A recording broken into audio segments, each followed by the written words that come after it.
First, the G7 condemned the unprecedented Iranian attack on Israel, unprecedented in scope and scale. Scope because it was a direct attack on Israel from Iran, scale because it involved more than 300 munitions, including ballistic missiles. We're committed to Israel's security. We're also committed to de-escalating, to trying to bring this tension to a close. You saw as well, or you'll see soon in the G7 statement, a commitment to hold Iran to account for its destabilizing activities, holding it to account by degrading its missile and drone capabilities. And yesterday, the United States announced additional sanctions on Iran, targeting UAV programs, the steel industry, companies that are associated with the IRGC, the Ministry of Defense, and its armed forces logistics. The G7 statement makes clear that G7 countries will adopt additional sanctions or other measures in the days ahead. First, on Israel's strikes in Iran. Was the U.S. indeed alerted in advance? How far ahead of time? And did it raise any objections when it was? Are the strikes now over? And do you have any indication at this early stage via direct or indirect messaging that Iran will respond? And have there been any changes in Iran's nuclear program? The reports that you've seen, I'm not going to speak to that, except to say that the United States has not been involved in any offensive operations. What we're focused on, what the G7 is focused on, and again, it's reflected in our statement and in our conversation, is our work to de-escalate tensions, to de-escalate from any potential conflict. You saw Israel on the receiving end of an unprecedented attack, but our focus has been on, of course, making sure that Israel can effectively defend itself, but also de-escalating tensions, avoiding conflict, and that remains our focus. First, do you have the feeling that today's strike was limited so that Iran was not compelled to react? In that sense, are you optimistic about not a big war breaking out? And there is an Iran issue. Do you think that in the future, other countries like Italy that has historical ties with Iran could play a role in the de-escalation and stabilization that you mentioned? Thank you. Well, two things. Again, I'm not going to speak to these reported events. All I can say is that for our part and for the entire G7, our focus has been on de-escalation, on avoiding a larger conflict. And actually, that's been true since day one after the horrific events of October 7th. A big part of our approach has been to prevent the conflict from spreading, to avoid escalation everywhere. And that's a common policy across the G7. And it's very much our approach now. So we've been engaged in efforts to avoid escalation. Those efforts will continue. Italy plays a critical role in this as a leading country, as a country that's engaged around the world with many other countries that have their own relationships with countries involved in the Middle East. Italy has its own direct engagements.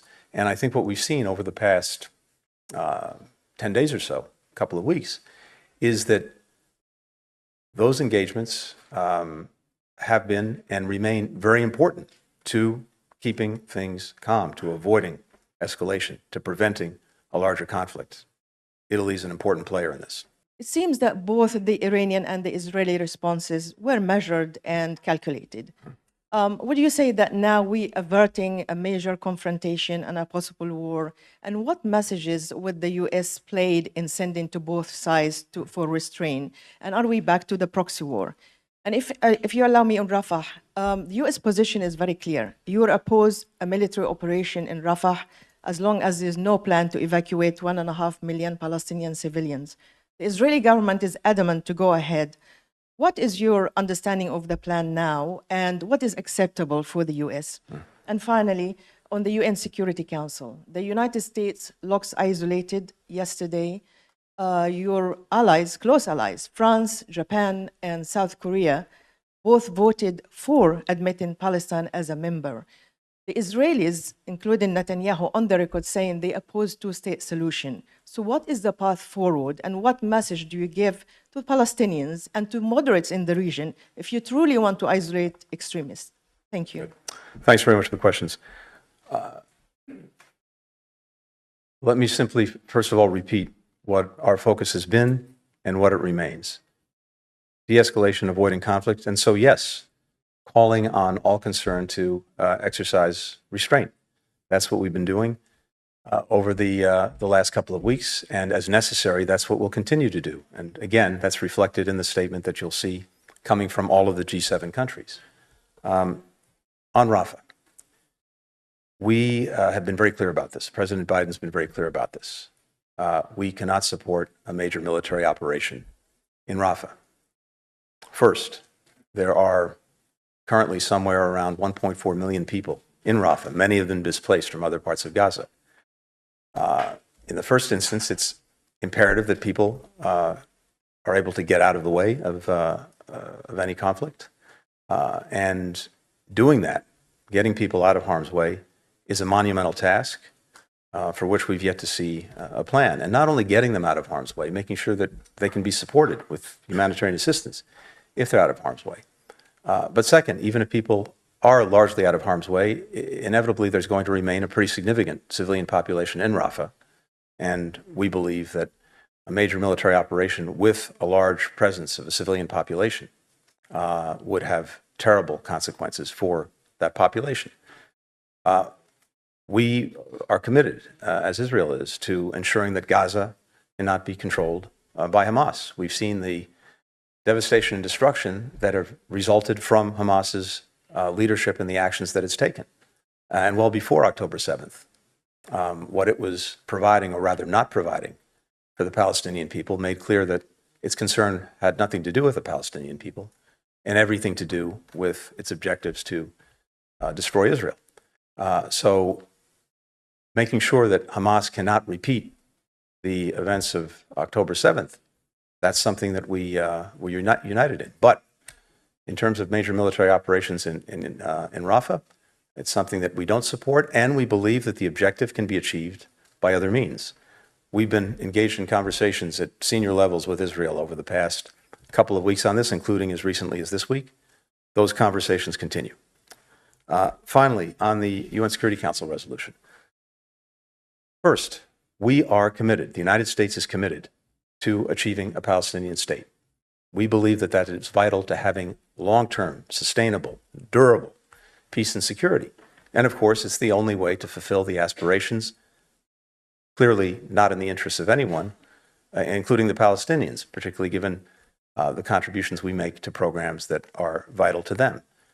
But as I said, we're committed to working to achieve a Palestinian state with the necessary guarantees for Israel's security. And we've been working on that, including as part of the potential normalization process between Israel and Saudi Arabia, something that we've intensely engaged on over the last several months and weeks. So you can see an important path forward that's there. And in fact, we saw it in the wake of the unprecedented Iranian attack on Israel.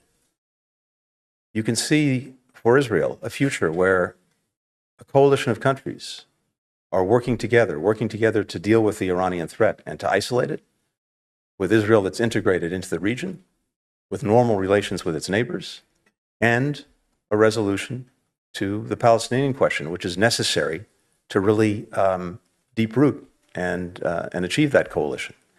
That's an incredibly powerful future. It answers what Israel has long sought, which is to have normal relations throughout the region. It deals with the single biggest threat to Israel's security, and for that matter, to the security of most countries in the region, and our own, which is Iran and its proxies. But to get there, it's going to require calm in Gaza, and it's going to require a clear pathway to a Palestinian state. So we see that as one of the best ways to actually achieve results. Again, you can put something down on a piece of paper and wave it around. It has no effect. What does and can have an effect is actual diplomacy, working to achieve these agreements, and then delivering concrete results. That's what we're focused on. Finally, I would say this. Also take a look at the G7 statement today, which shows unity on this question. It says that there's going to be a proper time, a rightful time for recognition. This is not that time. We need to do the diplomacy. We need to do the hard work to bring parties together, to bring the region together, and to demonstrate that there's a much better future that awaits everyone if they follow this path.